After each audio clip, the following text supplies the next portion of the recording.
Did Justin Baldoni plot to take down Blake Lively in retaliation for her reporting his misconduct on the set of It Ends With Us? That's what we're going to get into today. I have read the full 80-page document, and yes, we will get into all of it. I read it so that you don't have to. You're listening to No Filter with Zack Peter, your go-to source for all the latest pop culture and reality TV tea, served fresh all week long. Now, let's dive in. Welcome on in, welcome on in, welcome on in. Merry Chrysler. Merry Christmas, guys. It is Christmas Eve at the time of this recording, at the time of this broadcast. But I spent yesterday, so remember on yesterday's episode of the podcast, we recapped the initial summary. But I read all 80 pages. Oh my goodness, it was a lot of pages and it was a lot of things and there was so much going on in the things in the pages. So we will get into it. We're not going to go. I'm glad we did not go through all 80 pages on the live because it took me several hours to go through all of it, to dissect all of it. It was a lot.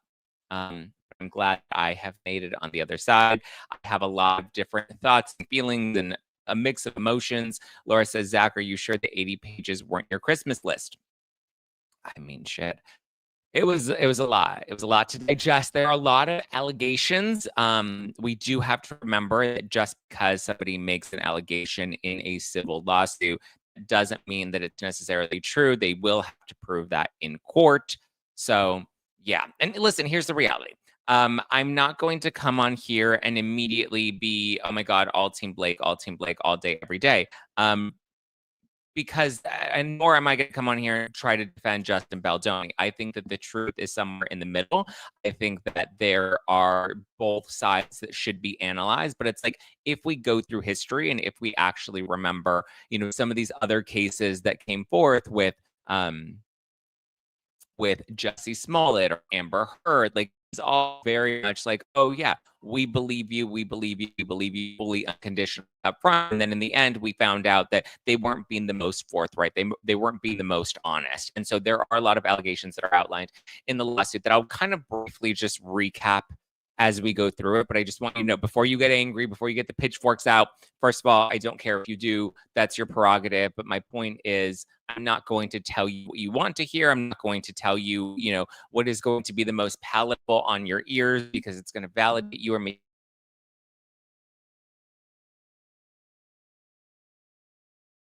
I'm going to be, 100 in my analysis of this, and we, can go through it point by point. So let's dive in, shall we? So yesterday we read, what was it? I'll try not to mansplain it too much for you guys. But so just to briefly recap, Blake Lively is suing Wayfarer Studio. Somebody was like, Wayfarer Studio, aren't they a furniture company? I didn't know Justin Baldoni owned the furniture company. And I'm like, not Wayfarer, Wayfarer. That's how you pronounce it, right? It's Wayfarer. Wayfarer. I guess not Wayfarer. Wayfarer. Wayfarer, or am I pronouncing that wrong? Did I just fall out of a coconut tree? Wayfarer Studios, Justin Baldoni, Jamie Heath, Steve Sarowitz, Melissa Nathan, the agency group PR, also known as TAG or TAG, Jennifer Abel, RWA Communications, Jed Wallace, and Street Relations, Inc. So RWA is, Jamie Heath is the CEO of Justin Baldoni's company, his studio company. Melissa Nathan is the crisis PR manager that they brought on. She is from the agency group PR LLC, which also known as TAG. Jennifer Abel is his personal publicist. The company she was with was RWA Communications. And then we have Jed Wallace. Jed Wallace is accused of astroturfing and flooding fake engagement to make Justin Baldoni look good. And then I believe Street Relations is his company. And so she's suing them for sexual harassment, retaliation, failure to investigate, prevent, and or remedy harassment, retaliation, aiding and abetting harassment and retaliation, breach of contract, intentional infliction of emotional distress, negligence, false light, invasion of privacy, and interference with prospective economic advantage. And she breaks down all of this. So we went through the full introduction, which was what, like at least like a good 12 pages, which is in the recap from yesterday. But let's go through all so there's the factual background. And so the first piece of information that's presented in the complaint, and just to clarify for everybody, this isn't an official lawsuit yet. It's just the initial complaint. It's kind of like the first formal process of filing a lawsuit. Uncertain if she wants Justin Baldoni to settle or what necessarily she's hoping to accomplish with this lawsuit, but let's get into it. Okay, so factual background A. Justin Baldoni and Jamie Heath of Wayfair engage in inappropriate and unwelcome behavior toward Miss Lively and others on set. So here she claims that there were times where, I mean, she has a list of different allegations against them, ranging from, there was an actress on set that, Justin Baldoni said she looked hot, or there was an outfit that Blake Lively was wearing, and Justin Baldoni said, oh, that was a sexy outfit. And she's kind of like, well, that was inappropriate. And I agree with her in that sense, right? Certain comments about, women's bodies or her being sexy or her being hot or whatever in a corporate environment. And if this was not on a film set, absolutely inappropriate, and I understand, why this would necessarily not fly in other work environments outside of, it being a film set. Or, I mean, I don't want to call it a rom-com, even though, again, that's kind of how she was promoting it. But we also get into, that was part of the promotional strategy, was she really wanted to make sure that the film was not promoted in a sad light. Like, she wanted it to be, a message of empowerment, a message of hope. Like, she didn't want the tone of the marketing around the movie to be sad or depressing. Although I think it did kind of backfire, because I think a lot of people expected this to, be a rom-com, and then they went in and realized, oh no, this is a much more serious movie. She was even saying, like, grab your florals and grab your friends and go watch it, and let's do, flower shop pop-ups to promote the film and all of that stuff. So I believe part of that was the initial marketing strategy that was put in place by the studios and the production companies.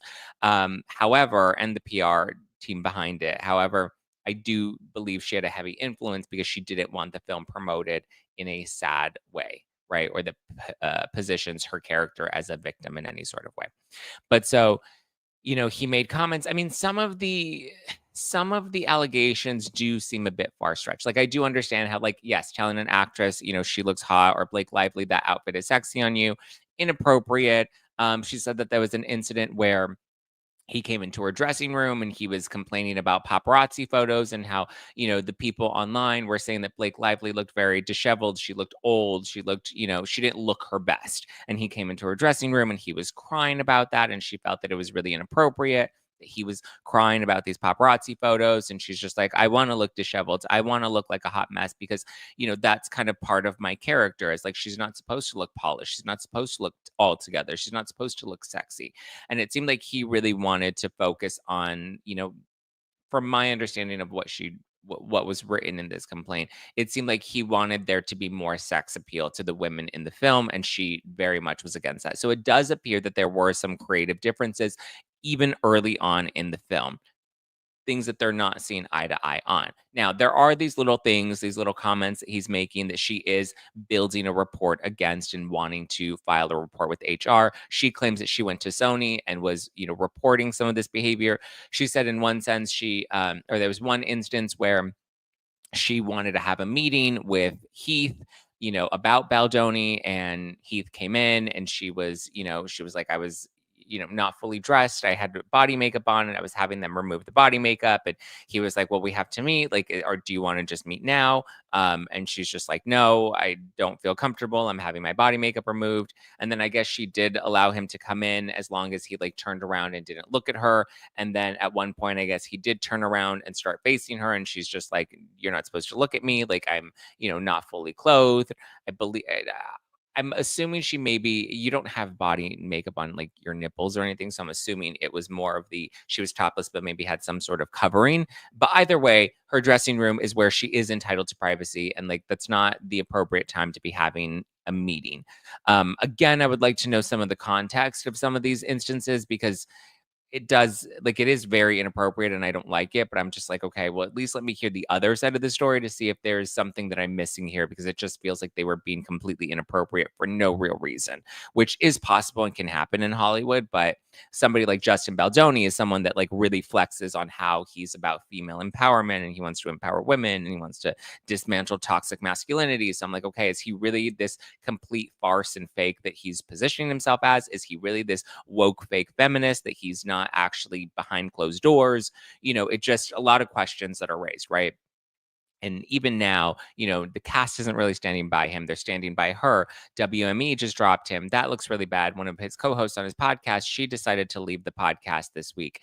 Understandably, you're going to want to distance yourself from the scandal. We've seen enough people get canceled over the last few years that it's initially, the knee jerk reaction that people make is to be like, "Ooh, let's stay on the side of what we think is the narrative that we're supposed to go along with and believe women and, believe all victims." And listen, I'm not trying to diminish Blake's experience by any means. I'm trying to just cover this as objectively as I can and ask questions as I do with any other case that I dissect here on the podcast. But there are these number of instances that I would consider it absolutely sexual misconduct. And I think that they were completely inappropriate in these instances. She said that she wanted to take it up with Sony, but Sony's like, "Listen, we don't want any part of this. We're just the distributor." I believe they were also financing the project as well. And I believe them just saying we're just the distributor is not entirely true.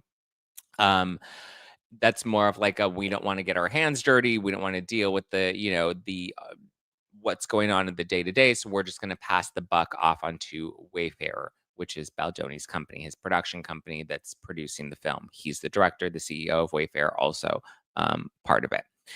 So she lists out all of these different things, and a couple of others were, oh, there was a time where, we were filming a scene and there wasn't supposed to be any audio because we were just like kind of we weren't filming any audio, so there wasn't a need for us to say anything to each other. Like we were just doing, I believe it was the dancing scene, and at one point during the dancing scene, he like whispered something to me while we're in the scene, and we're not technically supposed to be in character at that moment, or we're not recording audio, so he shouldn't have said anything to me in that scene, and he shouldn't be whispering things in my ear while we're performing these scenes because, which again, I would like, Baldoni's attorneys say that they have evidence to dispute a lot of these claims. I would like to see what that evidence actually is and see if there's more context to these situations, because like there's another point where she's like, "Yeah, there was a scene where we were making out, and while we were making out, he ended up like sucking on my lip and like biting my lip.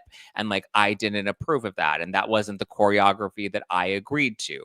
Right. But I'm like, sure, I get it, but, like, sometimes there are moments that are improvised. Like, I also think it's really challenging to have these really intimate scenes between the 2 leads, and then there not be something that kind of organically is improvised. But it seemed like she very much wanted safeguards and was like, "Listen, I don't want anything outside of what we rehearsed," which is why she requested an intimacy coordinator on set the entire time to make sure that every single thing that they acted out in these intimate scenes was completely choreographed and none of it was improvised. And so she didn't like that there were moments where he did kind of take some creative liberties of, okay, we're making out in this scene. And so he goes ahead and like sucks on her lip while they're making out. And she didn't like that. She's like, "No, I didn't approve of you sucking on my lip while we're making out during this scene." So, um, Brian Scott says, "So he was ad-libbing." I mean, I don't know. There's more context to these, right? Um, the smear campaign was very convincing. I don't believe it was a smear campaign, but we'll get into that, Josh. We'll get into that. He was ad-lipping. Oh, ad-lipping. That's funny. Yeah, I mean, it's like, again, when you're in a scene and like, it's hard. I get when you put all of these things together and you formulate this whole, 29 list of complaints that's filed in a legal complaint with the threat of a lawsuit. Like, it does look damaging, but when you break these things down, like, again, I just want to hear the other side of the story before I make a fully baked opinion, because it's not like he was grabbing anybody. It's not like he was, making them, jerk him off to get a scene or to get a pay raise. Like, it's not a Harvey Weinstein situation, right? Where Weinstein was actually sleeping with these actors, or he was making them sleep with him so that they could advance their careers. It just seems that there were inappropriate jokes or comments, right? Like, she was like, there was on-set hugging. Like, sometimes they would hug you, and that's not appropriate. And we shouldn't be hugging on set because that's unwanted touching. And it's like, okay, like, yes, I get it. In a corporate setting, if this were a corporate environment, if this were corporate America, yeah, a lot of these things would not fly, right? Or there was like a joke that somebody made about like, oops, I gave you a hug. I guess I missed the HR meeting. Like, I don't know. Were these guys being creepy on set? Maybe. It kind of sounds like some of their behavior definitely was not kosher. Some of it was absolutely misconduct. Was it to the level of harassment? I'm not one to say. I mean, I have my opinion about that, but like, was it harassment? I don't believe it was assault. I think assault is a much higher, there's a much higher burden of proof that you need to prove for it to be assault. But harassment, yeah, possibly. Again, if this were corporate America, the definition for harassment very different than on a movie set. But also in corporate America, you're not having coordinated intimate scenes. The actors don't need to have, the actors versus the employees in corporate America don't need to have chemistry if they're working together. Like, it's a very different scenario. Jen says, "Are we not supposed to be jerking off our bosses?" Crap, I apologize. Yeah, like, listen, like, there are things like that, like, if somebody said, "Oh my god, he was sleeping with the interns," and then suddenly this, intern got, a pass and became one of the leads, like, then that is a lot more questionable. That's a lot more insidious. Cal says, but this scandal is actually prompting me to watch the movie. I watched the movie before the scandal, like the night before all of this broke in the news. So I had a different lens on it. But so yeah, she also says that there was a time where there was a really intimate scene when she was giving birth and she was, partially nude in the scene. And then, the Wayfair executive came on set and she said that this was supposed to be a closed set. And she was upset that he wasn't on the list of approved people, even though he's an executive for the studio. She did not approve his attendance during the filming of that scene because she was partially nude. That I get. That I understand. But then there are things where she's like, "Oh, well, I was shown," made it seem like she was shown pornography on set, right? Like, I was shown these videos of this woman who was naked, and it, like, yeah, again, that sounds outlandish. What? One of the executives is or producers is showing you footage of some naked woman? Like, that's highly inappropriate, right? But then you find out, oh, well, given the context, it was his pregnant wife, and it was her giving birth, and Blake felt uncomfortable because she didn't consent to watching his wife give birth. And again, it just depends on the nature of the set, but also as the producers, as the studio, you do have a responsibility to make sure everybody does feel safe and does feel, comfortable. And it just seems like there are a lot of things we needed to do to make Blake feel safe and comfortable. And given Blake's history, she's not been known to be the easiest to work with on set. It does make you reframe things of like, well, is she really difficult on set, or does she have really strict boundaries that shouldn't be crossed? And I don't know. It's all very dicey and very complicated and multi-layered, that it's not as easy as just being like, I read this complaint and I, take this all as fact and truth. Again, it's normal to ask questions in our legal system. That's what happens. You poke holes, you ask questions, you get further context, you hear both sides of the story, and then at the end of the day, a judge and a jury ultimately make a decision once they've seen all the evidence presented in front of them. I will say, outside of a lot of the allegations that are made in the law in this complaint, I don't see a lot of actual factual evidence to prove any of these claims. And it is possible that part of the strategy was to list every little infraction to build the bigger picture. And then we have evidence of maybe these 3 or 4 incidents. And that evidence is what we can use to actually, pursue something legally or pursue it further. But I'm not going to say that there was no misconduct. I'm not going to say that there was no harassment. I don't know her experience. I can't speak to her experience, nor do I want to diminish Blake Lively's experience. So I'm going to say, yes, she absolutely felt like there was, and it seems like there was misconduct, but it also appears that after, she wanted to report this to HR, and then eventually, some of this behavior continued where there were like jokes about, HR and oops, I missed the HR meeting that day, or like little jokes like that. Or she's like, they're still hugging on the set, or, how dare he tell this other actress that she looked hot today? Like, all of these things continue to accumulate and add up. And so we have this big January 4th meeting where there's all hands on deck, and we have Sony present, we have Wayfair present, we have Baldoni present, we have um, Heath present, Blake's there. And then um, Blake also brings in Ryan Reynolds, which again, I do think was a really strange move to make, bringing in Ryan Reynolds. I think that again, because if we're going to compare this back to corporate America, right, where you have to make sure that every makeout scene is completely coordinated, and we have to make sure that we're not allowed to tell somebody she looks hot, and all of that sort of stuff. I personally love when people say that I look hot. I'm sorry, they know that may sound insensitive. I like being objectified. So please continue to do it. Please continue to objectify me because it turns me on. But some people are not comfortable with it, and we need to respect that. But that said, you know, if we're going to go back to the example of this being corporate America and all of these provisions need to be in place, then I think it is inappropriate for Blake Lively to have her husband present at this meeting, right? If this is the meeting, the board of directors meeting, right? All the corporate execs are in the room, we're having a formal discussion, then I think it's appropriate for her to have an attorney present, but I don't think it's appropriate for her to have her husband present. And I think her husband was only present to flex the weight of like, I have Ryan Reynolds on my side, big actor, repped by WME. Like, I think it was more of a whose dick is bigger move. And she wanted to flex on the fact that like, you're not gonna stand up to me. Like, the argument is like, oh, well, she just wanted her husband to make her feel safe. Okay, if you want your husband present, your husband can wait outside of the boardroom, right? Your husband doesn't need to be in the room because, again, we have certain parameters. And if Justin Baldoni is not allowed to bring his wife into the room, and she's not allowed to be present, or nobody else's girlfriends are allowed to be in the room or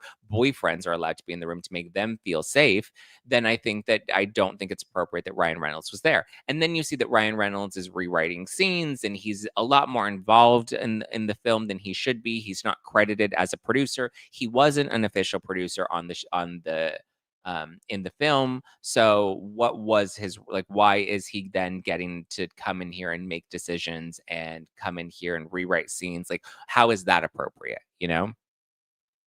So Brian says people confuse HR as supporting the employees when its primary role is to support the business and the corporation. It used to be called personnel. When I started my career, you are a resource for a corporation. Yes. And that's the thing is it's like they have to protect the entity at the end of the day. And that's their role. And it seems like from what we're seeing with these HR complaints, et cetera, it does seem like they were trying to protect Wayfair at the end of the day. It seems like they were trying to protect the company. They were trying to protect and make sure that production continued to not get shut down and they were able to move forward with it. But she has this all hands on deck where she's like, I've been making these complaints and I think that they're inappropriate.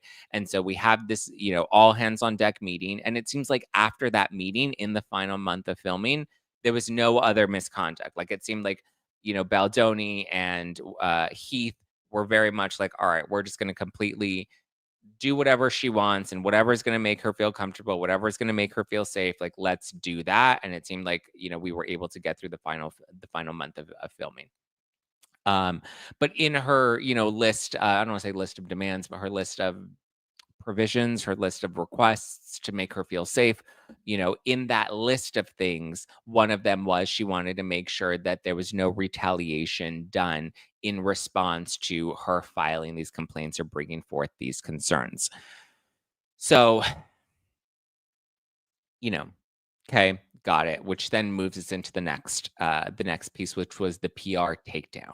So I do think that there are legitimate and very valid complaints that Blake Lively has that she outlines in this complaint. However, it does become a little more challenging when the behavior no longer continued after this all hands on deck meeting, right? I get it. It took her a while to, finally feel like she was heard in all of this and finally feel she had to threaten to stop filming. She said that she was not going to come back onto the film set until these demands were met or until these provisions were put in place to make her feel safe.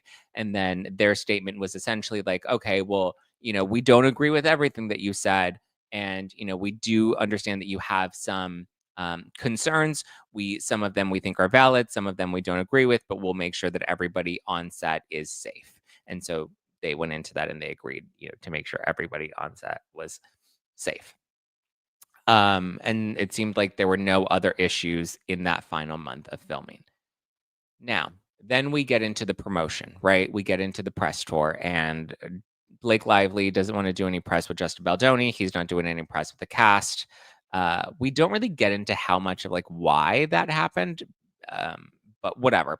So the production company then decides to hire a crisis PR team because they're afraid that Blake Lively is likely going to out some of her concerns about behavior on set from Heath and from Baldoni, right? Because she feels like they were really inappropriate and they crossed boundaries and they came into her dressing room when she didn't feel comfortable, like they should be in her dressing room. And they were calling women hot and he sucked on her lip and that wasn't approved. And he whispered in her ear when they were, doing a dancing scene and that wasn't in the script. So he shouldn't be whispering in her ear because they weren't recording audio. So he had no reason to say anything to her and all of this stuff, right? So promotion for the film begins, and there's this crisis PR team, which is Melissa Nathan, who's now working with Jennifer Abel, who's Baldoni's publicist. And Melissa Nathan comes in and she's just like, my job is to make sure that we bolster the client. And crisis PR, very similar to Andy Cohen, their job is to flood the media with positive news and positive engagement about their client, right? And in some cases, not always, but only in extreme cases, we bring up we do a targeted hit piece on somebody else. And so in this complaint, which, Blake is saying, that this was essentially retaliation, that they retaliated against her by hiring this crisis PR team to take her down because this was retaliation for her making these complaints. And they're saying their side of it is it's like, no, we didn't hire a crisis PR team to take her down intentionally. We hired a crisis PR team to prepare ourselves in the event that Blake does decide to make these allegations public because we're saying we have evidence to dispute a lot of her claims and we through our own, I'm assuming, internal investigation into these claims with HR, that they found no evidence, or even maybe they did find, it sounds like maybe they did agree that there was some misconduct, and despite there being some misconduct, they decided to cease that misconduct moving forward, right? They weren't going to tell anybody that they look hot anymore, and they're not going to hug anybody on set, and they're not going to, do these other things that, were included in the complaint. So it looks, she brings up certain text messages from the PR team, where, because it looks like they subpoenaed the former PR company that Jennifer Abel was with at the time, and she's no longer with them. I believe she's now independent or working for another firm. And so they, I guess, went to that original firm and got that firm to overturn the text messages from Jennifer Abel's phone and email, her work phone and her work email. And it seems like that's where they obtained access to, these messages. And in the messages, you do see that they're relishing in the fact that Blake Lively's reputation is now taking a hit during this press tour. And it really starts when people start to see how Blake Lively is promoting the film, right? And they're just like, this is really weird. She's saying, bring your friends and bring your florals. And she's treating this like a rom-com. And it doesn't seem like she's taking the film that seriously. And then you factor in the fact that Justin Baldoni and Blake Lively aren't doing any press together, considering they're the two leads of the film. And so it seemed like the initial chatter was speculation around, is there drama? Is there a feud between Justin Baldoni and Blake Lively? And what is the issue, right? What's going on between them? Why are they not doing press together? Why does it seem like they had some sort of falling out? And so initially it looks like the press team, the crisis management team, was monitoring the speculation around what people were talking about regarding Blake and Justin Baldoni, but they seem to they wanted to. Okay, so actually, let me pull up the document that's submitted in these court filings, because there's a whole plan of action that they have in place that Blake is using as evidence of this takedown, right? And so there's this document called the scenario planning document. It ends with us. And so this is the crisis PR team's strategy. So the objective of their scope of work for Justin Baldoni was to protect the reputation. Objective is to protect the reputation of Justin Baldoni, Jamie Heath, and Wayfarer Studios is in the leading up, during, and following the premiere of It Ends With Us, underscore the achievement and efforts of Wayfarer team in bringing this movie to life, and emphasize Justin and the studio's commitment to their team and making the broader industry a more inclusive space. Okay, so their main objective, nowhere in this objective does it say our objective is to take down Blake Lively, or our objective is to make her look bad, or our objective is to dismiss her claims, right? Their objective and the point of what they were intending to do was to make sure Baldoni, Heath, and Wayfarer looked good and that, the film had a successful launch. Next, we get into the overview. And the overview states, though there are several potential scenarios at play here which we should be prepared for should Blake Lively and her team make her grievances public via a blatant story or a subtle leak, given she was made to compromise with the premiere, we feel she will move forward with doing so. Our recommendation is to go ahead. So it seems like they have concerns that she's going to air these grievances publicly during this premiere, whether subtly or have her team leak something or whatever. It doesn't appear that any of that happened. I will say that. Our recommendation is to get ahead of this narrative, owning any misconceptions and addressing them head on. Ultimately, we need to be ready to take the air out of any story that does arise, as well as commentary and or background narrative Blake Lively and her team put together without being the louder antagonizer. So here they're saying they don't want to be the louder antagonizer should Blake and her team start to put this out there, right? They said, ultimately, we need to be ready to take the air out of the story that does arise. So, in the event that Blake Lively starts talking about this or starts leaking stories, we need to be able to kind of just shut those stories down without actually moving forward. The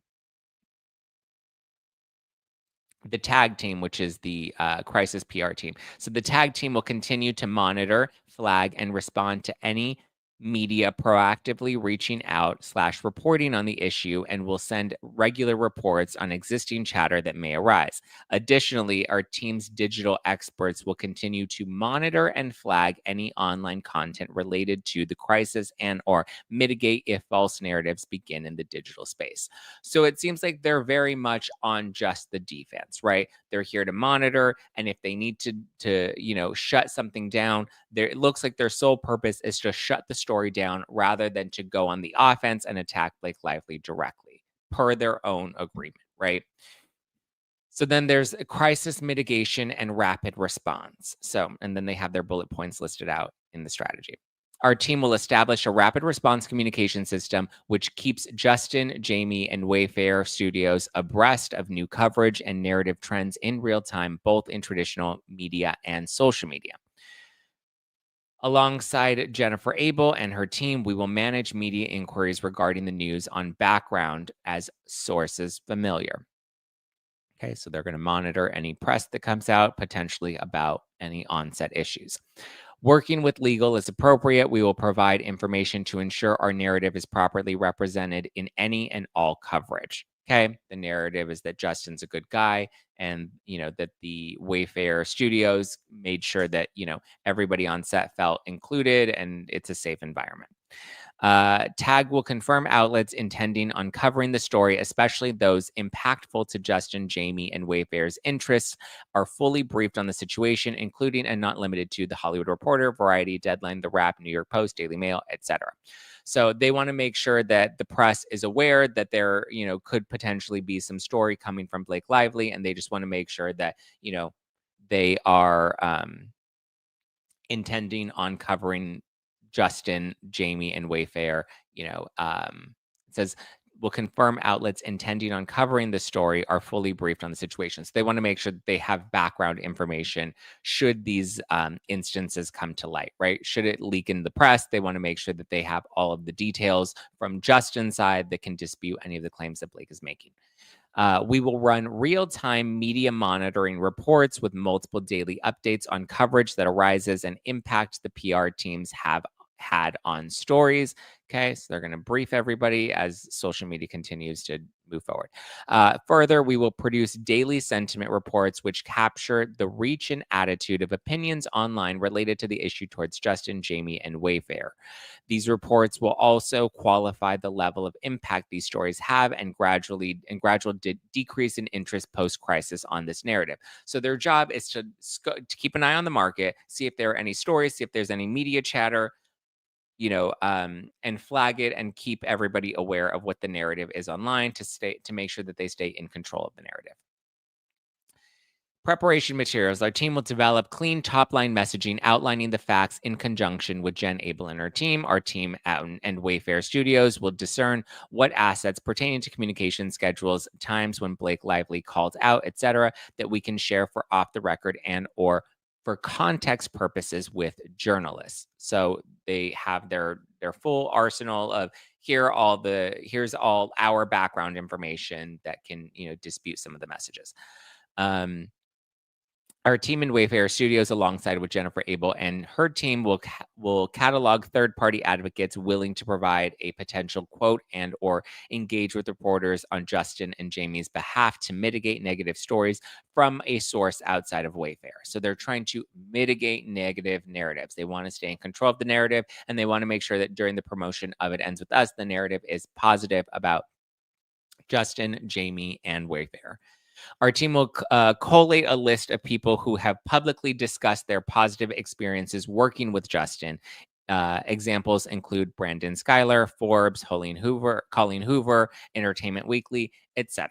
So let's make sure that if anybody says that they had a difficult time working with Justin Baldoni, we have all these people on standby that we can say had a positive experience and hear examples of things that they've said positive about Justin Baldoni in the past. Key messaging points. Here's what's really important, right? Justin Baldoni's stellar reputation among colleagues and industry peers, numerous quotes and interviews sharing positive experiences. Justin Baldoni has been a long time activist and advocate of and for women in Hollywood, speaking out about challenges his colleagues faced before the Me Too movement even began, referencing his TED Talk in 2017. The Man Enough podcast has been a source of inspiration since it began, fostering a safe, encouraging environment for a range of perspectives to meet and discuss gender roles and how their rigidity affects people. When Justin Baldoni and Healy attempted to foster a kind, safe, creative environment on set during a challenging period in Hollywood, resurgence of COVID, the writer's strike, SAG strike, their efforts were continuously thrown back in their faces. Production members lost their jobs due to Blake Lively's takeover and insisted upon involvement, including loss of budget due to rescheduling shoot days when Blake Lively refused to show up. When Blake Lively wasn't able to get her way on set or behind the scenes, she involved her husband to create an imbalance of power between her and Justin Baldoni. Ryan Reynolds went so far as to use his power to call agents and agencies, Sony and other key players so that Blake Lively would get her way. Blake Lively's less favorable reputation in the industry spans decades and has been reported there were issues on Gossip Girl, The Town, A Simple Favor, and more. There is a clear, likely motive to the film's value and fan base in which Blake Lively is attempting to bully her way into buying the rights for It Starts With Us. Our team will also include additional positive stats regarding Justin Baldoni's career, his accolades, his inspiration to take on this project, obstacles he overcame, and what's in store.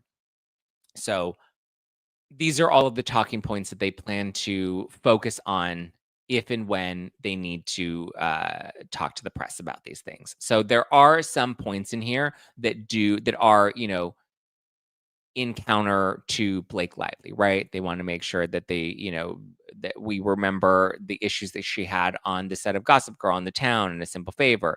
They want to make sure that, they make it seem like she brought Ryan Reynolds in to have an imbalance of power, which I agreed before even reading this. That's initially what I thought with why she involved Ryan Reynolds, was because he's very powerful in Hollywood and she wanted to make sure her A-list husband was in the room to make sure that she could essentially get her way.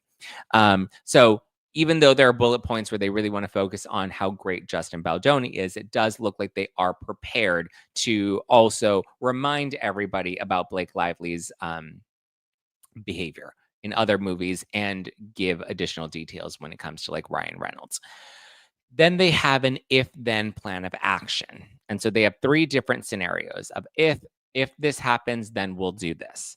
And so in each of these if then plans of action, we'll go through each one. There are only three. Scenario one, Blake and her team push out negative stories regarding Justin and Wayfair post premiere. Depending on the scope of her push, we recommend planting a seed earlier on to position your truth and narrative around the ordeal in a subtle way to avoid having to backtrack. An idea of this and working alongside Jen is giving a friendly reporter who is covering the film a simple line hinting that while you and Blake didn't agree at times, you had your differences, you still have respect for her. This way, if Blake Lively stories are softer, we don't look so aggressive.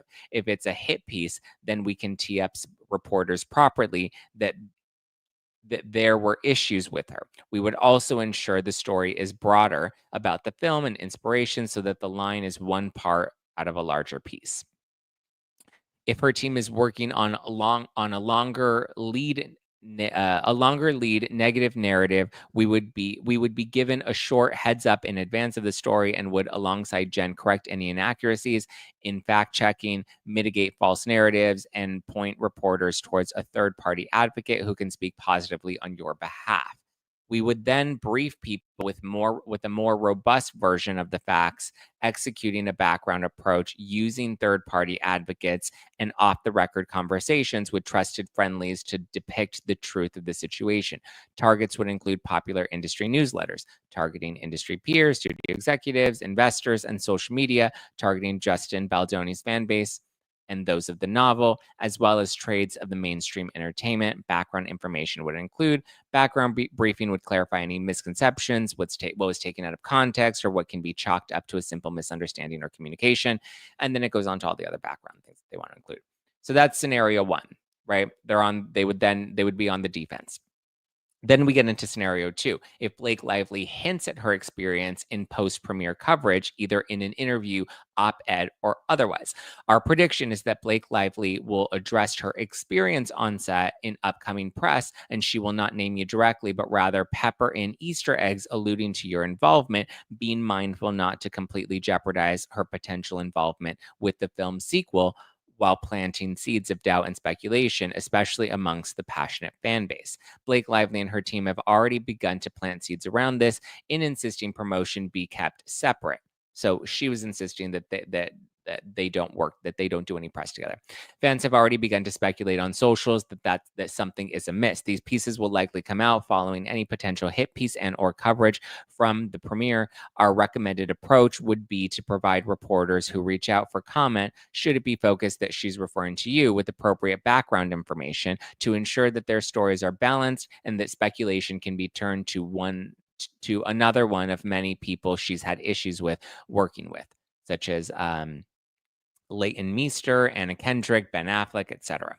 Additionally, we would advise taking further ownership of this narrative as an emerging director, lessons learned managing different egos, being the subject to an imbalance of power and or navigating Hollywood, remaining dedicated throughout more challenging processes to protect the crew and production members, remaining strong but not specific or combative. This messaging can be woven into more positive press about the film placed by Jen and the team so that you can stay on the high road while sharing your truth in a respectful way. A subtle way to do this is to address some of your issues that you faced on your podcast and open the floor to discuss ways of imbalances in Hollywood still need to be addressed. How teams can create safer environments for all cast members, production members, et cetera, et cetera. And then scenario three is if Ryan Reynolds decides to come up and defend his wife publicly. Should Ryan come forward in defense of his wife, we would advise against any direct engagement or statements. Inquiring reporters and those in need of updating would be given a pre-approved line of background attributed to source, implying his lack of connection or involvement with the making of the film, and that this is another imbalance of power and an attempt to strong arm production by major A-list stars. Our team would also suggest and will work with Jennifer Abel and her team in placing proactive interviews for Justin around the movie's debut to speak to his experience directing, what it's like to produce, direct, star in a movie, and the difference between being in charge and being one in the cast. lessons learned from his experiences as a director on set, and what's to come in the It Ends With Us universe. This will get ahead of any potential negative news placed by Blake Lively and or her team and seed doubt should Blake Lively and Ryan Reynolds come forward with negative messaging. As part of this, our team can also explore planting stories about the weaponization of feminism and how Blake Lively's circle, like Taylor Swift, have been accused of utilizing these tactics to bully into getting what they want. So, Brian says, honest question, wouldn't Wayfair's contract stipulate actors or production cannot talk crap about the film? So she did what she was required to up until the day the film was released, then a PR mess. I mean, yes and no. I mean, yes, they can have those stipulations in place, Brian, but also their concerns are more about her dropping little nuggets and little Easter eggs and hinting at things, but not directly saying something, right? And they're saying that her first strategy was to make sure that Justin and she did not do any press together, which would immediately fire speculation, which it did. And so it seems like, they were. Now, is there proof that that was part of her strategy to make Justin look bad? We don't know that for a fact. That's just something that this PR team is claiming, but we again don't know that for a fact. But so the thing though, because now they're using this as like evidence of proof of a takedown. But even if you go through each and every one of these scenarios, even if we get through them planting a story about how people in Blake Lively's inner circle, like Taylor Swift, have been accused of bullying tactics to get what they want, which is technically true. And I've been critical of Taylor Swift because I think that there is this like faux, women supporting women narrative that people like Taylor like to put out. Meanwhile, they have not been supportive of other women in this community, right? Let's not forget Taylor Swift kept releasing new versions of her album to bump Charlie XCX from reaching the top spot on the charts.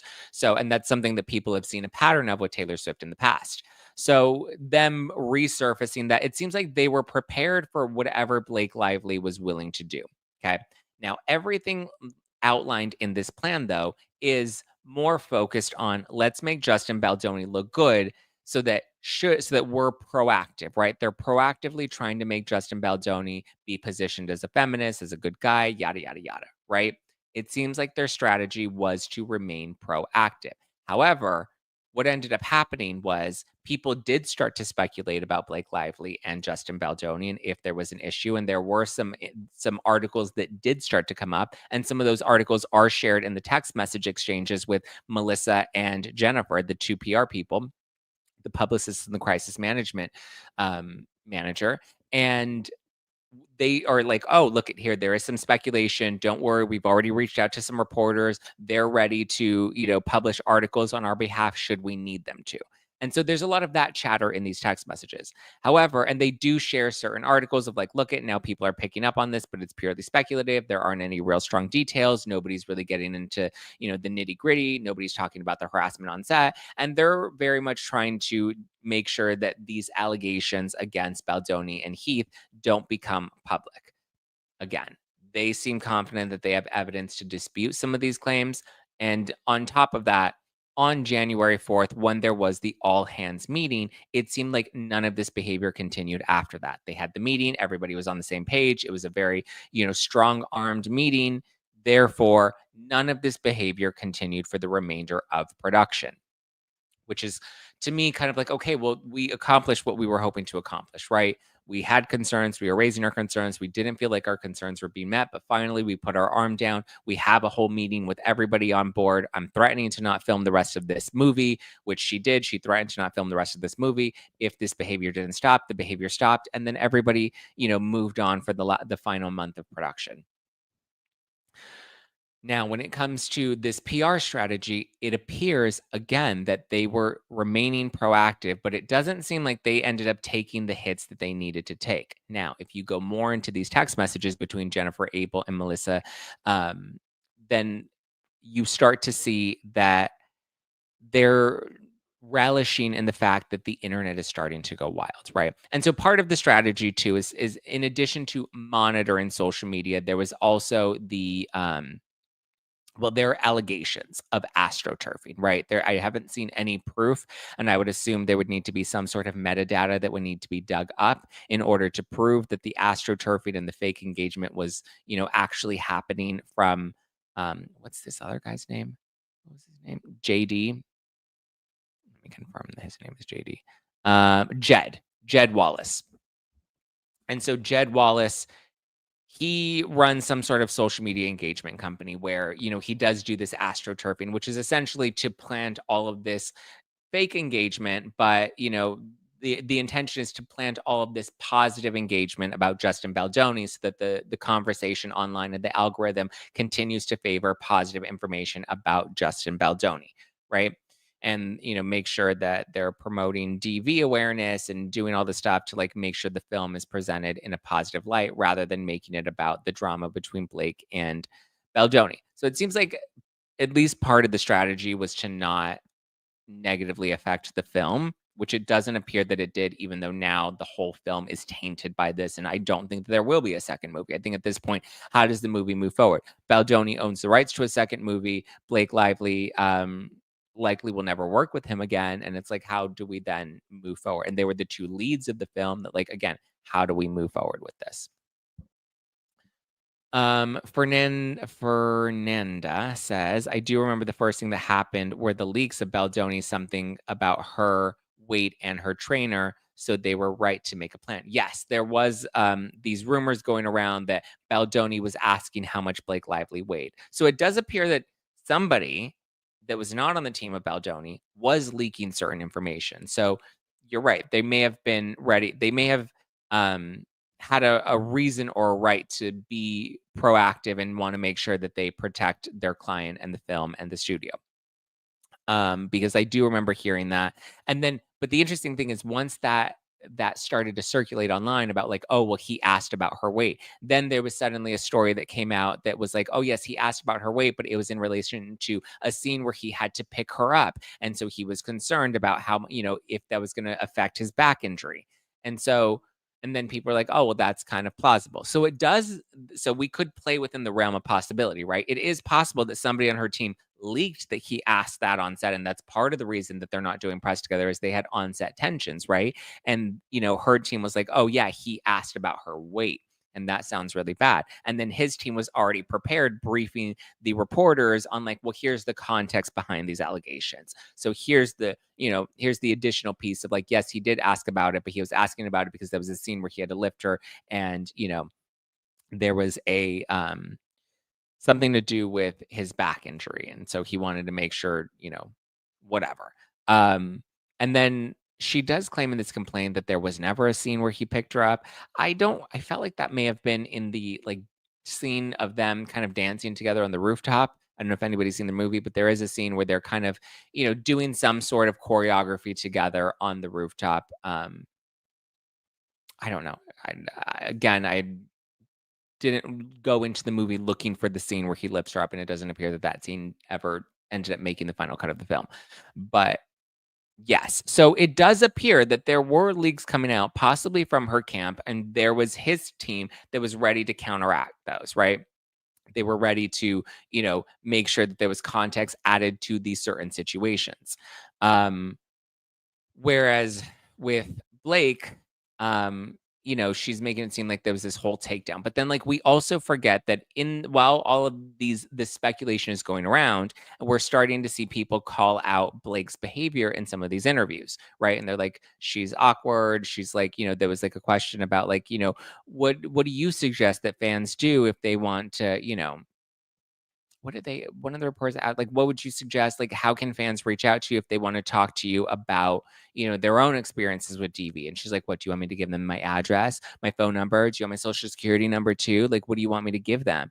And she was just really rude in a lot of those interviews. And so um people started to pick up on that. And then there was the reporter. What was she, a Norwegian reporter? The reporter that posted the little bump video, right? Where she congrats Blake. She's sitting down with her. This was years ago. And she's like, congrats on your little bump. And Blake's pregnant. And Blake's like, congrats on your little bump. And so she's kind of like snarky and rude back to her. And this reporter is like, this was, a terrible interview that I conducted and I published it online and it ended up resurfacing. And then everybody started digging through other past interviews and other stuff about Blake Lively and really just clipping together a lot of the old interview bites.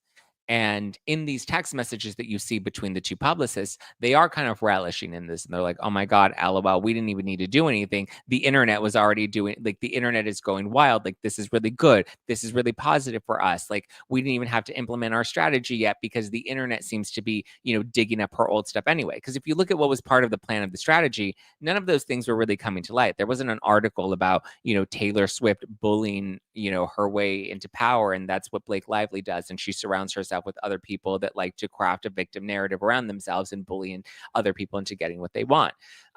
These articles and these ideas we never really saw fully materialize because, again, I think the internet ended up just running with that narrative, and their PR team was like, listen, we don't even really need to do anything. Maybe we get Jed on it to, maybe flood a little more engagement to some of this stuff. But for the most part, we don't even need to enact our plan because it seems to be, taking on a mind of its own.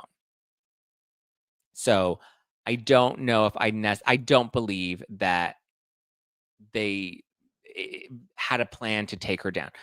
The reporter was Christy something. Yes, and that reporter did come out and say, listen, I posted that interview and yeah, it went viral and yeah, it kind of was the catalyst to take down Blake Lively's reputation at that time, but I had nothing to do. She's like, that was very organic. That was all my own experience, my own doing. I had nothing to do with Baldoni. I had nothing to do with his crisis PR team. So she's come out and she said that she had no part of that. And I believe that's ultimately what took down Blake Lively was her own words and her own actions that were used against her. So even if, like, let's say that this was behind Baldoni's crisis PR team, that they were the ones that, were trying to put out these old interview clips. Are they in the wrong for doing that necessarily? For making Blake, not even making her look a certain way, but for resurfacing who Blake Lively has always been known to be?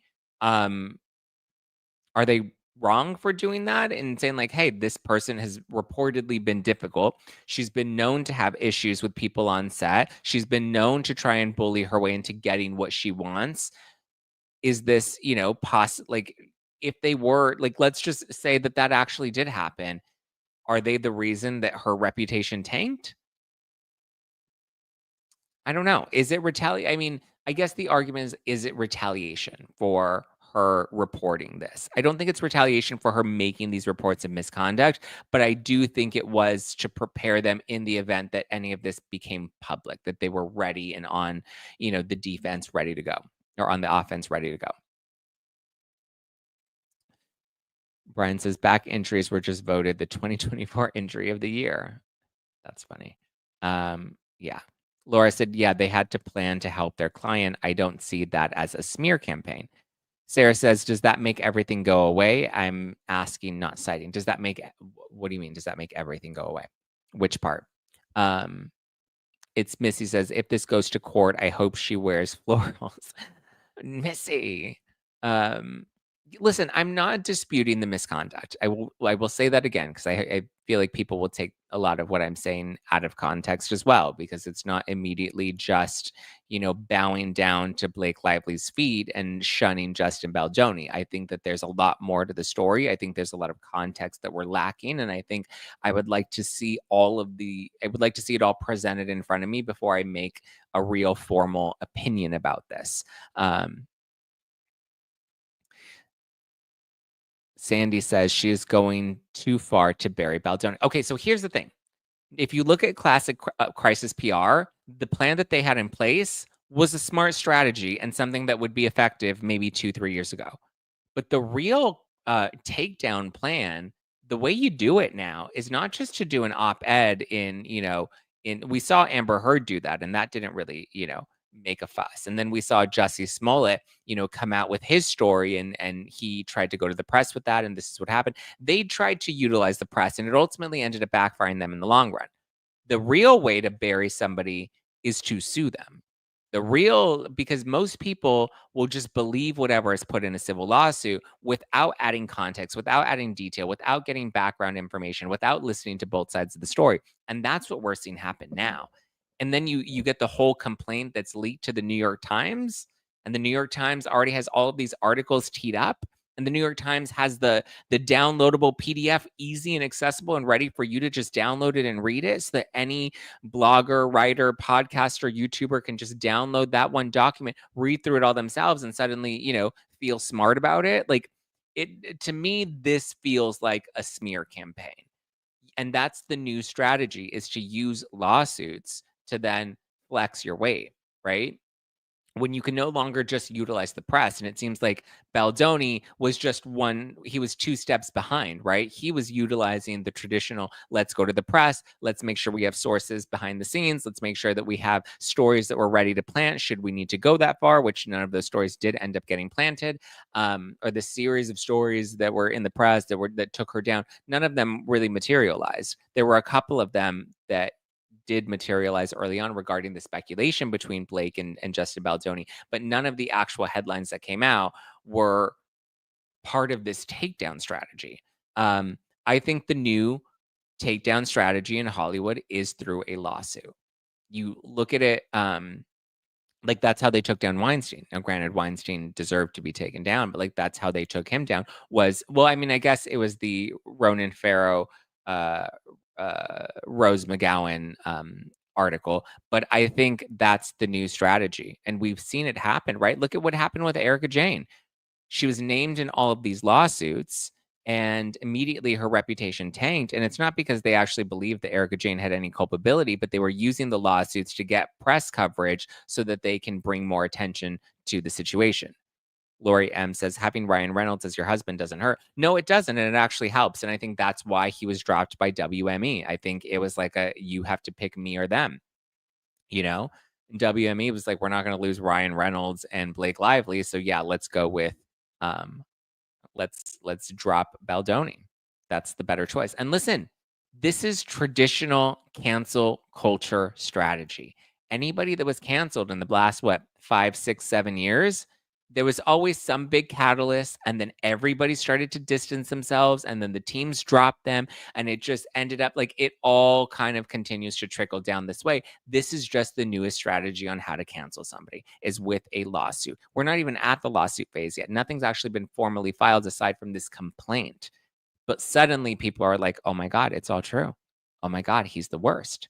Now, I don't think, like, even if you read his text messages where he says that he wants to make sure that we could bury Blake Lively should we need to get to that point. When he says stuff like that, it does make me question how much of a feminist he really is, and if he really is, kind of deceptive in his woke, I'm going to dismantle toxic masculinity bullshit.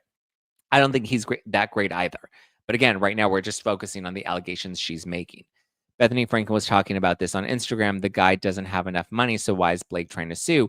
Well, people are saying, well, she's suing on principle and she's suing for justice. But like, what justice are you going to get? He stopped doing the conduct that you thought that you accused him of doing. Now she's saying that there was the takedown strategy which I don't know. It kind of, if you really look at it, it looks like she played a long game takedown strategy. Let me go on set. Let me build a case against him. Let me make sure that when we do our press tour, we don't do press together, so that can fan the waves of speculation, and people can start to be like, "Ooh, why aren't they doing this together? What's really going on? Ooh, crazy. What?" And so, and then she was just waiting for him to either take a shot or to, fight back. And then next thing you know, now we have this lawsuit or this complaint, and this, that was leaked to the New York Times, and suddenly the full PDF document. Like, I think this is the real. And listen, and everybody's following suit. We've seen this happen in cancel culture and in celebrity manipulation tactics over and over and over again. My thing is, I've seen it happen, and I've been duped too many times to just believe it. So I'm going to remain objective. I'm going to ask questions, because we didn't do that in the past. We would just immediately cancel people on the spot. And now it's like, I need Emily D. Baker now more than ever. I know Emily's covered this. What has Emily said? What's her take on it? BB said they must have been up all night for months with the entire teams on how to get him. No, I don't even think they needed to. Listen, anybody with half a brain knows if you want to take somebody down, the way to do it is with a lawsuit, a civil lawsuit. Um, you know, that's what they're trying to do at Bravo with Andy Cohen. We have all these people that are like, Andy Cohen, need to get him dismantled, need to take down Bravo. The thing is, we're just now seeing it the opposite, right? It's not Bravo suing a housewife. It's the housewife suing Bravo. So you're going against the bigger machine. Whereas in this case, the bigger machine is Blake and Ryan. Blake Lively and Ryan Reynolds. Boom. Check out Justin's Baldoni. In my opinion, he's a wolf in sheep's clothing. That's the impression that I'm starting to get, is that he's not as good of a guy as he wants everybody to believe that he is. So I'm not defending him by any means, but just in looking at this, I'm having a hard time because people are like, oh, well, it's true that she could be difficult and she can be, rude and she can be all these things, but that doesn't mean that she wasn't also, harassed on set. And I'm not saying that listen, I'm not trying to negate her experience, but I do think an allegation should come with, the other side of the story and context, because that does matter. I'm not disputing her claims at all. But again, I don't know. There was very clear misconduct on the set. But again, the misconduct after she threatened to stop filming stopped. So when it comes to the misconduct, like, that was addressed. And again, there was nobody, he whispered in her ear, he told her she's hot, like, yes, these are inappropriate things, but are they? I don't know. I guess there are things that I personally wouldn't be as bothered by, if it were me personally. But again, I'm not in those shoes. I can't really speak to that. Sarah says, Emily, like Zack, is talking about it just being talked about, not a civil suit. We all know it's a cancellation of him. Yeah, because even if the lawsuit never comes forth, even if she never brings that lawsuit out, she's already ruined his reputation. People already believe that he's this terrible person. You're already starting to think that he's a sheep in wolf's clothing. Whether he is or he isn't, that's the narrative that has now been crafted around him. And the thing is, it's not like Blake Lively, right? People, when they took down her reputation, they used her own words in interview clips to show she's rude to people, right? And then you have all the public fallout she's had with other people on set. That accumulation, is based off of her own behavior. Our new lens of Justin Baldoni is not what we're seeing with our own eyes. Our lens of Justin Baldoni is now because of the allegations that she's put out there. So now you believe the allegations, you think he's the bad person, and then suddenly that becomes the narrative surrounding Justin Baldoni. Hello, perfect PR takedown strategy. You're using WME to drop him as a big statement that's immediately a press headline. You're using Ryan Reynolds to flex his weight. Hello? Like, when you really look at what the PR strategy is, or the takedown strategy is, it looks like the takedown strategy is coming more from Blake and Ryan than it is from Baldoni. Allie says, I'm waiting to hear from Gina Rodriguez, as she was on Jane the Virgin with him for 7 seasons. I did hear from an actress that was on the set of Jane the Virgin, and she told me, listen, I won't say who or what, I don't need to give details, but I did receive a message last night about that, and comparing rudeness to sexual assault, rolling your eyes. Well, where can you name the assault? Because again, there's misconduct, there's harassment, and then there's assault. Elaine, can you please list the examples of assaults? And can you also provide evidence that the assault actually occurred? There are allegations of misconduct and allegations of harassment, but there are no allegations of assault. Very different. Words matter, right? So I'm not comparing her being rude to assaults, but those things, very different. Very different. And this is the dangerous part, is because now people like Elaine Kellogg here in the live chat are suddenly like, he commits SA. That's what he does. He's, probably assaulting somebody in the bathroom right now on a set. And like, now that's suddenly the narrative that's being put out there. We've seen no evidence, but we've seen her behavior. I'm saying that what tanked her reputation was her own behavior. Right now, you're just hearing allegations of misconduct that now you're misinterpreting as assaults when there were no allegations of assaults in this complaint. That's my point. You're literally proving my exact point is you're already running with that narrative, and that's a narrative that was planted for you to believe. Planted in this complaint that was conveniently leaked to the New York Times ahead of it being public. The New York Times blew this up.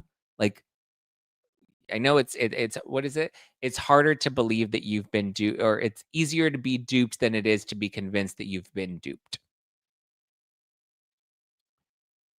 Wait, finish spilling the tea. Sorry, I lost track. Elaine just made an ignorant comment that it threw me off guard. Did you guys read Hollywood Reporter with his PR person statement? Um, I believe yes, he did put out a second statement, I believe. So curious what questions Zack would ask him if he was to interview him. Oh, that's a really good question. I mean, listen, I would love to interview him. That's a really good question.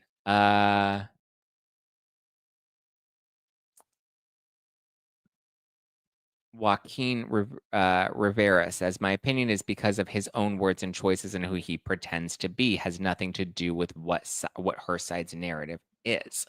So you had this opinion of him before the complaint. You've always believed this about him. You've always had these questions about him. Or did the new news influence your opinion? And what were his own words and choices that changed your opinion? I will say my opinion of him has changed after this complaint. I'll be honest about that, but I don't know if that's by design. Well, actually, it was his text messages saying that he wanted to bury her, right? He wanted to bury her reputation or whatever. That like, or he said we need to be prepared to bury her. Again, proactive, trying to stay proactive. We need to be prepared to bury her. We need the arsenal. We need the Margaret Joseph's arsenal ready. Should we need to activate it, we have the plan in motion. They just weren't expecting her to bring out the bazooka before they got to bring out their rifles. They had all their rifles stocked up in the arsenal, and suddenly she came out with the bazooka, which was the lawsuit, and she hit them even harder than they could have prepared for. Because they didn't even get to plant their narrative about him. Um, let's see. Uh, okay, comparing rudeness to sexual harassment, is that better? I'm not comparing rudeness to sexual harassment. I'm comparing the reputation, the hit to the reputation, right? That's the result, the hit to the reputation. We have his reputation that is tanked and we have her reputation that have tanked, but there are very different reasons as to why their reputations are sinking or were sinking, right? Because it seems like her reputation is now coming back up. So I'm not comparing rudeness to harassment. I didn't say that rudeness and harassment are the same thing. I'm just saying there are very different reasons um, that stemmed from the tanking of their reputations. And we have evidence of her rudeness. We don't have evidence of the harassment that we have seen yet, which is what makes me think that this is a crafted narrative. Uh, Merry Christmas, Zach. Merry Christmas. I learned after I bought into James Kennedy being the number one guy. Wait and see. Yeah. And listen, and here's the difference with James Kennedy. And this is why I was harder on James Kennedy. For everyone that wants to say I'm a fucking woman hater, go fuck yourself, because I was hard on James Kennedy for abusing women. And there are multiple instances and multiple reports from multiple people going back years and investigations that were done. So with James Kennedy, it's a very different situation. He has a history. We've seen that history. We've seen it documented. We've watched his behavior on Vanderpump Rules year after year. James Kennedy, a very different situation. I stand with Allie. I stand against James Kennedy. I think that he has an anger issue. I think that there are a number of things that are wrong with that. Look at Karen Huger. Hello, did you just fall out of a coconut tree? She was like, I'm innocent, I'm innocent, I'm innocent. Somebody drove me off the road. Then we actually see the footage, and the footage shows she was lit beyond belief. But again, we had to wait for it to play out in court and have the evidence come forth. We don't have any evidence. The PR person, Jennifer, put out a lengthy statement today. Go to the Hollywood Reporter. Ooh. I think I did see something about that, but I don't think. Let's see. Jennifer Abel statement. The Hollywood Reporter. Yep. Okay. Is this the one that we read yesterday? Yeah, we read this yesterday. She posted a defense for her crisis team on Facebook saying that they largely amounted to joking about how fans were reacting to Blake Lively and the Baldoni feud during the marketing campaign and did not show that Baldoni's team ever took specific action against Lively. That is true. The Facebook posts have now been deleted, but the Hollywood Reporter has confirmed their legitimacy. Yeah, so this isn't a statement that she made to the Hollywood Reporter. This was just a statement that she had made that got recirculated, and I believe Dumas was posting about it. Tiffany says, Zach, thank you for making all of us think and question. I'm so confused. I'm so confused. That's the thing. And the more I dig into it and the more I ask these questions, there's less clarity that I'm getting from all of this, other than this does appear to feel like some sort of orchestrated attack on Justin Baldoni. Because now everybody's really looking at him differently. And they're not pulling his old interviews and being like, look at, he was an asshole to this woman in this interview, the way that they were doing with Blake Lively. And now we have people like Elaine, who's just like, now why would an innocent person need to bury someone? Because their own reputation. Have you not been paying attention, my love? Next, go watch the last episode and let's start to take some notes here. Because her reputation was hurt as a result of what people were saying about her from this movie. And the only way to counter that is to take the shot at Justin Baldoni and to make it seem like she's legitimate. And that's not to say that she's not legitimate in, her HR filings. I believe she has every right to file an HR complaint if she feels like there was misconduct on the set. It totally entitled to that. Totally, absolutely, worth it to file those complaints. And I'm not trying to invalidate her experience at all. Why need to bury an innocent person? Why? Well, actually, the question, Elaine, should be, why need to bury somebody at all? If they're a terrible person, you're going to see who they are for who they are, right? Just like Blake Lively. Her old interviews resurfaced and people saw her for who she is. There was no need to bury her. The internet just revealed who she is. But why do you need to bury someone? Innocent or not, what is the intention of taking that hit out to bury someone? Joaquin says you have to see his TED Talk to put this into perspective. It doesn't have to be to bury her. It could just be to bury the story, bury her story. But he said bury her. Yes, he did want to, and that's the part that in his text message really made me question him, right? Because it's like, well, he's saying he wanted to bury her, as in her reputation, but like at the same time, that doesn't look like somebody that's this big champion of women. Let's watch the TED Talk. I try to stream on here, but I just feel like it doesn't always come out good. Okay. Justin Baldoni TED. How long is this TED Talk? It better not be more. It's 20 minutes. Jesus, I'm not watching the 20-minute TED Talk. When I'm done trying to be man enough. Is man enough TED Talk? The same qualities that you feel make you a man. To go deeper into yourself, your strength, your bravery, your toughness. Can we redefine what those mean and use them to explore our hearts? Are you brave enough to be vulnerable? To reach out to another man when you need help? To burst into your shame? Are you strong enough to be sensitive? To cry whether you are hurting or you're happy, even if it makes you look weak? Confident enough to listen to the women in your life, to hear their ideas and their solutions, to hold their anguish, to believe them, even if what they're saying is against you? And will you be man enough to stand up to other men when you hear locker room talk, when you hear stories of sexual harassment, when you hear your boys talking about grabbing ass or getting her drunk? Will you actually stand up and do something? I challenge you. Oh. Well, that does put things into a very different perspective. Thank you for me. That was just a clip. I didn't watch the full 18 minutes, but there was a clip that the TED Talk people released, and that was the clip.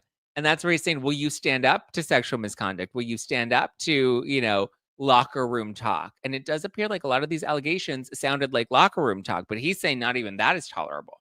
So he shouldn't be calling women hot on set.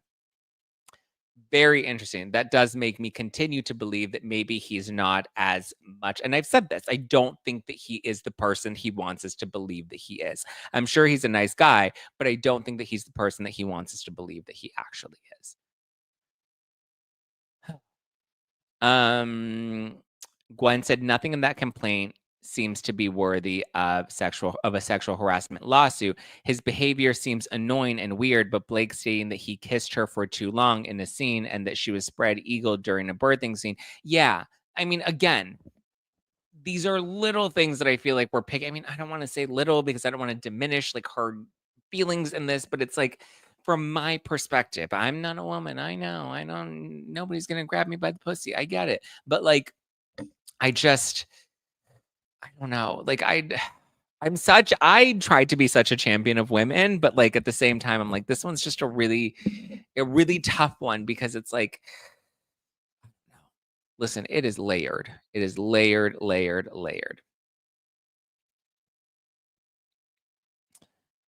Um, let's see. Justin didn't have to make Blithely look bad. She did that all on her own. Yeah, Marlene, that's essentially what happened. So I don't believe that the PR orchestrated takedown of Blake Lively is a true narrative. But I do believe that there is a new narrative that we're now, starting to. I think they're both bad people. I don't think that they're as good as they want the world to believe that they are. They're Hollywood, actors, and they have a big ego and they need to be loved and they want to fight for the narrative and all of that stuff. Um, yeah. Kristen says, "Wow, the other lawsuit filed by Homework is crazy. Baldoni, Wayfair, Abel, and Nathan all being sued." The other lawsuit. What's the other lawsuit? By Homework? Who's Homework? Um, and how is Abel and Nathan also being named in it as well? Melissa Nathan. Um, money is the motivating factor in this whole mess, not someone's reputation. Josh says, now I'm kind of just starting to think that this is some rich straight people shit. It is.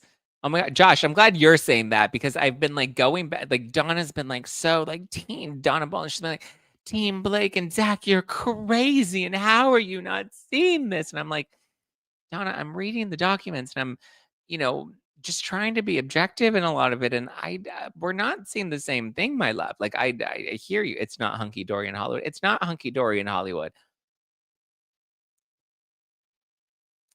I agree. There are three gorgeous straight. This is three gorgeous straight white people. Yeah. I mean, listen, yeah. With big egos and money, right? BB says, I don't think it's about gender, but how power for the film, book rights, etc. And he wasn't vibing with their threats during the filming, meaning, Blake and Ryan. Yeah, maybe. This seems performative. It all seems performative from both of them, from all sides. He is a straight male feminist, red flag. Okay, thank you, Mary. Big red flag. If he's a straight white male feminist, means like, yes, I stand up for women. Like, I'm already weary of female feminists, let alone a male feminist. That just sounds like bad news bears, right? I don't trust men as it is. It's funny. I was actually texting with the housewife about that last night. We were having like kiki dating talk, and we were just like, we don't trust men. We're like, never should. We were just drunk and being stupid. Danny says, I think too many times those who are the loudest advocates towards women are really not. I agree. Gwen says, I think Justin's toxic masculinity persona is phony, like most of the other actors who use it for publicity. Unfortunately, I agree. I do agree. I think it is performative, and I don't think it's genuine. The whole toxic masculinity thing, though, is also just very. It's all anything that's woke is performative, and that's very woke. Like the more I learn about Justin Baldoni, I'm like, oh my God, I didn't know anything about him prior to this drama, with the film coming out. I was like, who the fuck is Justin Baldoni? Well, he's fighting up Blake Lively. What? So yeah. Brian says, Justin Baldoni said, I will stand up to harassment unless it's me being accused. Yeah, pretty much.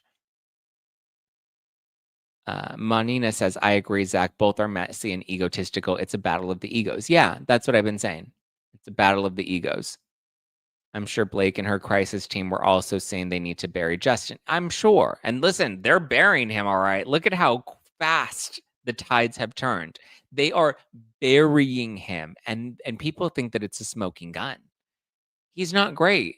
But let's be clear. This is a strategy, a takedown strategy to take down Justin Baldoni. Because look at how quickly people have turned on him solely based off of the allegations made in this complaint. Allegations, let's remember, are not facts. I know I got a lot of shit for saying that with the Girardi Erica stuff. Same thing I said with the Rachel Leviss lawsuit. Sarah says, it's all so crazy. What are you going to do for Christmas? Oh, that's right. I forgot it's Christmas. Oh, I still have to shop for food and stuff. Okay. All right. Well, on that note, this is another, fun little bonus episode that you guys got. Or not a bonus episode, but a holiday. Listen, you're all at home. You're drinking. You're having fun. So I figured I might as well break this all down. Well, everyone else is on break. I figured I would break it all down for you. So thank you. Love you. Appreciate you. Hopefully you enjoyed this. I'm sure as more details come out, we'll have more to discuss. What about the Jane the Virgin actress? What's going on? Is there a Jane the Virgin? Jane the Virgin. Oh, the Jane the Virgin actress that I brought up. Nothing. She just said that she's worked with Justin Baldoni, and she's always said that he was lovely to work with. Like, she's like, I never had a negative experience with him.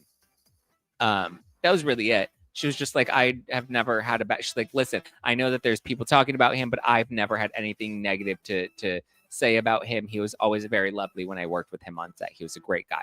And I was like, okay. But the stories that I've heard about Blake Lively, and I think I talked about them on yesterday's podcast, very different. Very different. Very different stories.